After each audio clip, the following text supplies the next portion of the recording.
Hi, I just wanted to do a video, a West Mount Radio CBA that I was using to test batteries. So I have the older four-wheeler is a 14 amp hour battery tested at 2 amps, and the software says at 8.82 amp hour. And then my newer four-wheeler has an 18 amp hour battery tested at 2 amps, finished at 12.54 amp hours, and you can see the difference in the curve, which of course this battery has a higher amp hour, so should last longer anyways. And then I have two 100 amp hour batteries for a UPS that I had. This first one used to be a better battery. Tested both of them at 5 amp load. This one finished at 15.28 amp hours, where the other one finished at 55 amp hours, and you can see the huge difference in there. And then I tested my RC battery for my remote control truck. It's a 1.2 amp hour battery, 7.2 volts.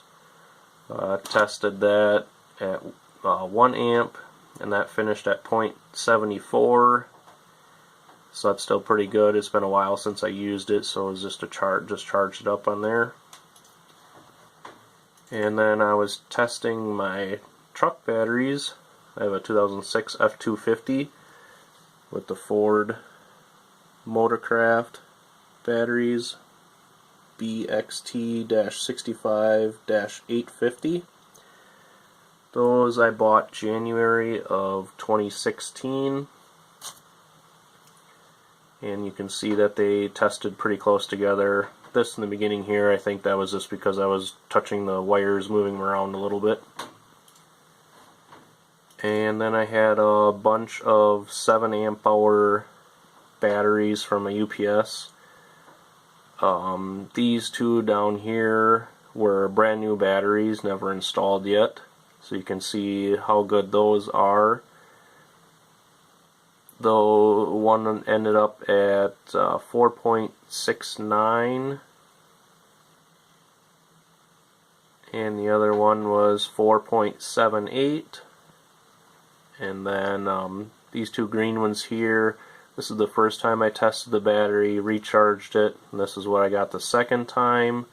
Same with this blue, tested it, recharged it, and it ended up here just a little slightly higher. I had an older battery in there. This was installed in 2015.